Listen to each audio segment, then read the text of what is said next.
Meus queridos, a paz do Senhor Jesus, estamos aqui em mais uma oportunidade em sua EBD Online para aprendermos e meditarmos na Palavra do Senhor e transcorrermos em mais uma lição bíblica.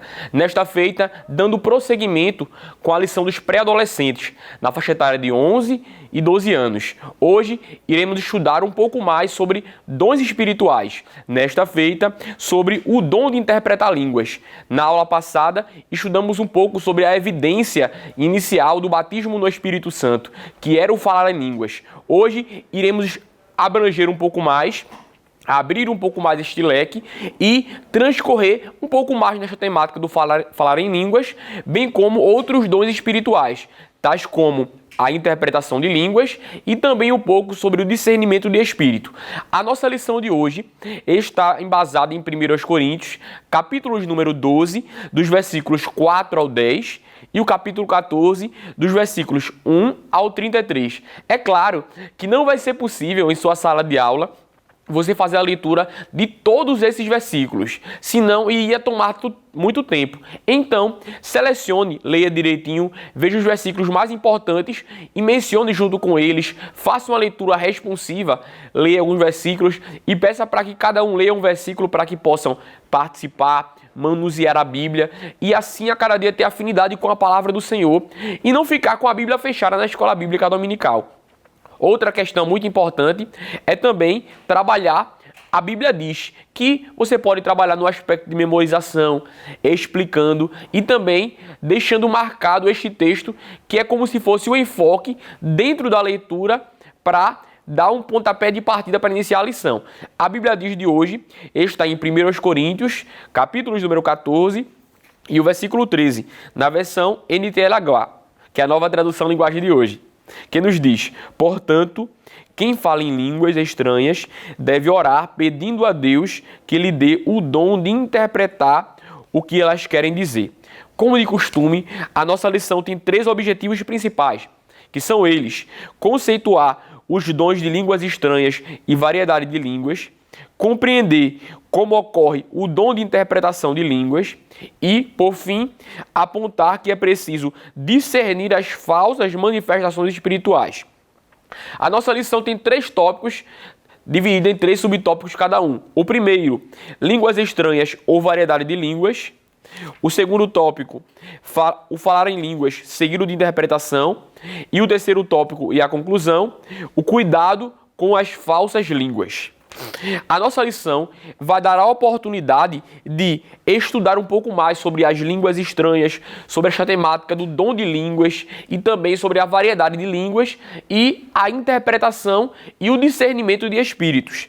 Nós vamos ter a oportunidade de mergulhar um pouco mais, de aprofundar um pouco mais esta temática que iniciamos na última lição, bem como de mostrar e apresentar aos alunos a função dos dons espirituais, com enfoque nesses dons que mencionamos e a sua importância para a igreja, bem como a importância de usarmos com sabedoria os dons para a glória do Senhor e edificação do corpo de Cristo, que é a igreja. A nossa lição inicia falando sobre línguas estranhas e variedade de línguas. Há uma certa confusão e uma dubiedade se são 2 dons distintos ou se falam do mesmo dom, mas em manifestações diferentes.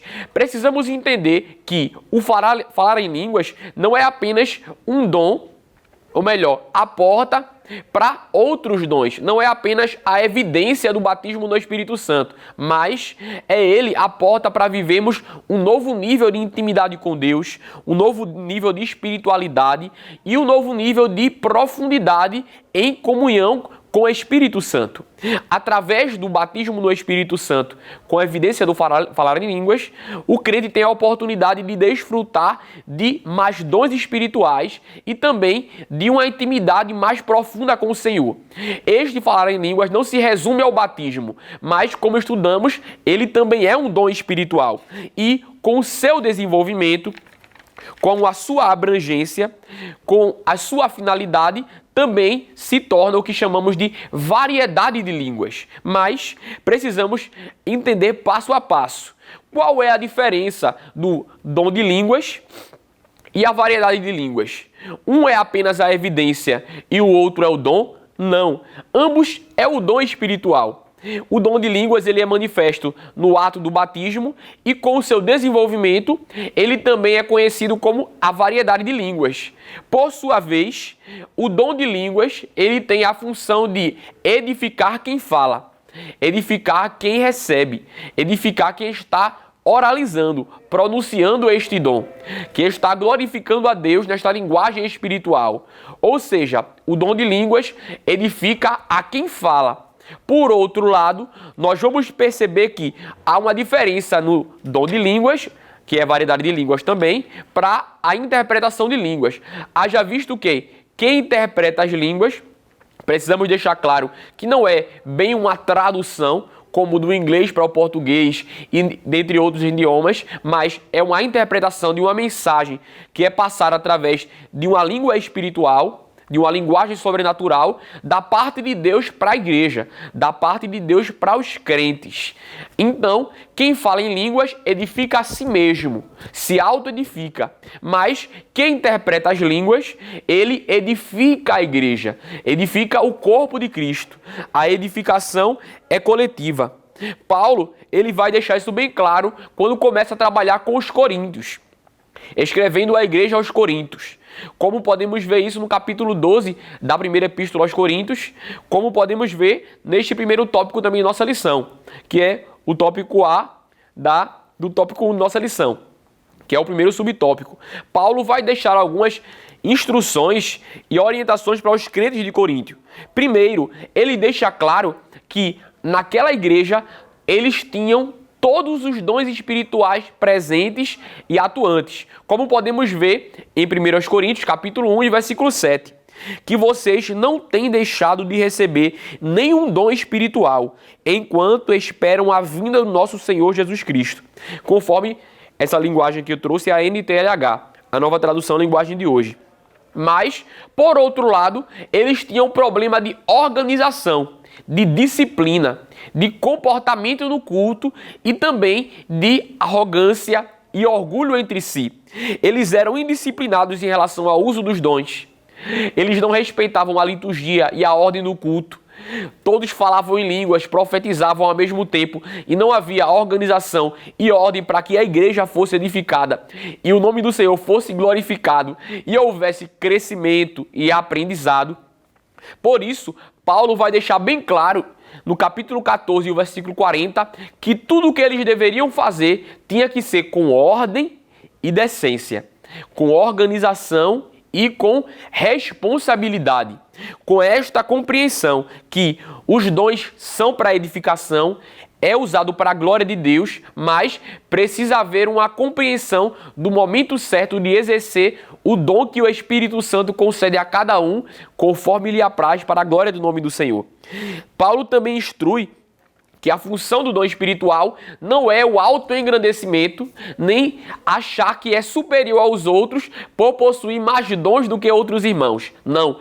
Paulo deixa claro que a função do dom espiritual não é um termômetro de espiritualidade, mas é um mecanismo para a edificação, para o crescimento e para o desenvolvimento da obra do Senhor. Ou seja, a prioridade e função do dom espiritual nesta feita do dom de línguas e da interpretação de línguas e também do dom de profecia é a edificação coletiva, a edificação do corpo de Cristo. Então, nós vamos caminhando um pouco mais e podemos entender, conforme a perspectiva de Stanley Horton, um dos escritores na abordagem pentecostal da teologia sistemática, até trouxe aqui para deixar para você como dica, como manual, como recurso, uma divisão no que tange aos dons espirituais. Dentre os 9 dons que encontramos em 1 Coríntios, capítulo 12, sabemos e não podemos delimitar que são apenas 9, haja vista que encontramos dons espirituais em 1 Coríntios 12, dons espirituais em 1 Coríntios 14 e também em Efésios 4, mas nesta feita encontramos 3 divisões, podemos assim dizer. A primeira, que chamamos de dons de ensino e pregação, que é a palavra de sabedoria, o dom da palavra de sabedoria e o dom da palavra do conhecimento, ou da palavra da ciência. A segunda divisão, dons do ministério, que são referidos à igreja e ao coletivo, ao mundo ao mundo quando eu falo aqui de crente. Deixa bem claro essa questão. O dom da fé, o dom de curar, no caso, dons de curar, operação de maravilhas, o dom de profecia e o de discernimento de espíritos. E a terceira categoria, a terceira divisão, não por ordem de prioridade ou de importância, mas apenas por questão didática, os dons de adoração, onde encontramos o dom de variedade de línguas, onde também está o dom de línguas estranhas, que, como eu falei, é o mesmo dom, só que desenvolvido, e o dom de interpretação de línguas. Fechando, o dom de interpretação de línguas, ele se distingue do dom de profecia no aspecto, enquanto o dom de profecia, ele tem por característica e função exortar, edificar e consolar a igreja, o dom de interpretação de línguas, ele vem como finalidade encorajar, estimular e transmitir uma mensagem da parte de Deus à igreja para os conduzir à adoração. Por isso que o autor ele vai usar a expressão da divisão como dons de adoração. Caminhando um pouco mais, a nossa lição vai falar um pouco sobre o falar em línguas seguido de interpretação. Paulo, ele vai bater muito nessa tecla, haja visto que ele entendia que no ambiente de culto, a finalidade e a importância era que a igreja, o corpo, o todo fosse edificado. Por isso ele diz muitas vezes que falem 2 ou 3 em línguas, mas que haja intérprete. E quem fala em línguas, que busque o dom de interpretação, para que, através daquelas línguas que ele fale, a mensagem que o Senhor está trazendo a ele, espiritual, possa alcançar e edificar não somente a ele que fala, mas também a quem ouve. E também vai nos deixar a oportunidade de destacarmos 2 questões. A primeira, o valor e a importância da oração. O comentarista de nossa lição ele vai falar sobre isso, que é muito importante em termos momentos de oração. É muito importante em termos momentos com Deus. E nesses momentos, o crente não pode se reter e achar que o momento de falar em línguas se resume somente a estar na igreja. Que deve usar o dom das línguas somente quando está dentro do ambiente de culto, entre os irmãos, nas 2 horas, seja o domingo, seja no dia do culto de ensino ou na oração. Não, o dom de línguas é um dom que deve ser usado no momento também da oração. Por isso que ele fala também da importância do orar em línguas, do auto-edificar-se no momento da oração, porque através da oração em línguas, quem fala edifica a si mesmo e na sua linguagem o Espírito comunica-se com Deus e assim se fortalece, se sustenta, torna-se mais forte para o desenvolvimento e para suportar as batalhas que fazem parte da vida cristã. Por isso, ele diz que não devemos deter o agir do Espírito Santo em nós.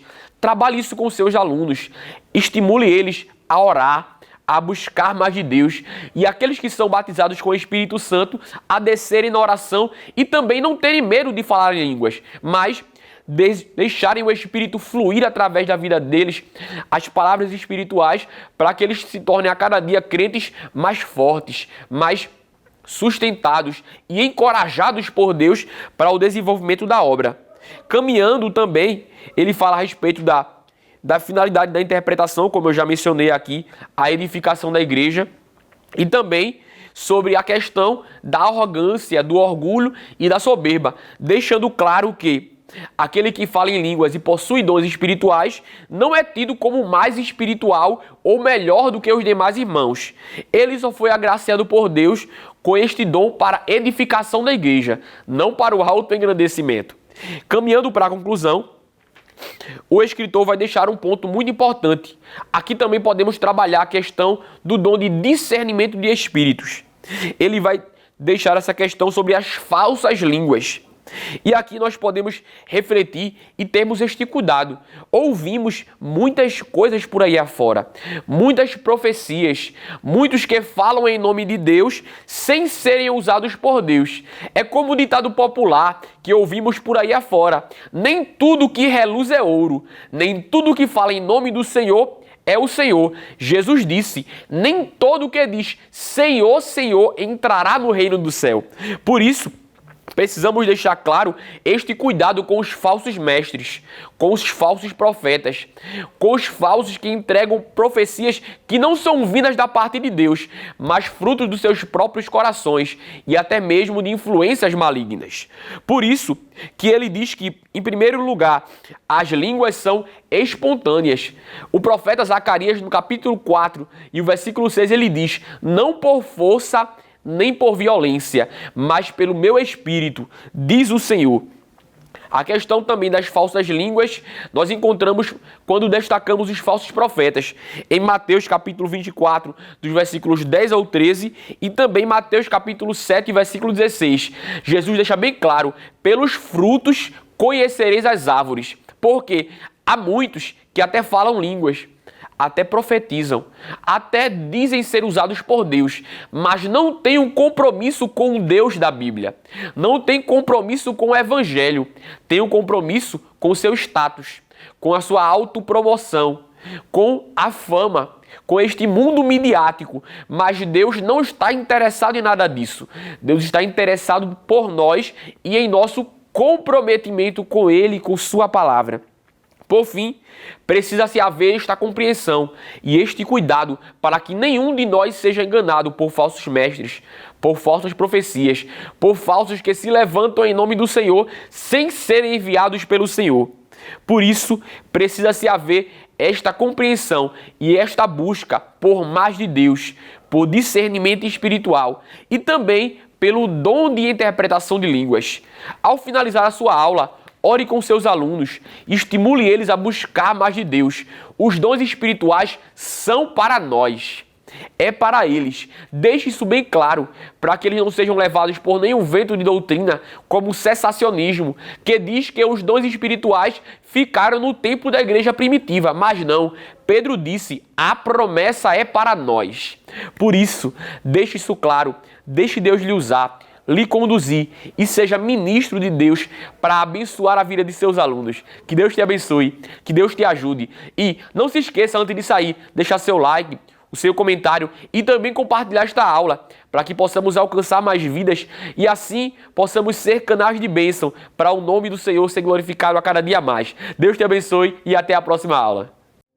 Que o conhecimento é capaz de mudar a vida de quem lê, a gente já sabe. E que livro você pode comprar em qualquer livraria. Mas nós transformamos 100% do nosso lucro em mudança de vidas, através da ação social, evangelismo e missões. Ao adquirir qualquer um de nossos produtos, seja presencial ou à distância, você está investindo em alguém. Na próxima vez que você for comprar livros ou artigos evangélicos, não vá em qualquer lugar. Vá na Livraria Arca Missionária. Uma nova história começa quando você compra aqui. Agora você pode fazer a sua contribuição através do Pix. Uma operação rápida, segura e sem custos. Abra o aplicativo do seu banco, clique na opção Pix e em seguida vá na opção Transferência. Depois é só digitar nossa chave Pix, que pode ser o nosso CNPJ 11 120 490 0001 86. Nosso e-mail contribua@eadalp.org.br ou nosso celular 81 98883 2755. Verifique se a contribuição é para a Igreja Evangélica Assembleia de Deus em Abreu Lima, Pernambuco. Confirme a transferência e depois siga o procedimento do seu banco. Anote nossas chaves Pix para não esquecer. CNPJ 11 120 490 0001 86. E-mail contribua@iadalp.org.br. Celular 81 98883 2755. Você está contribuindo para o crescimento da obra de Deus.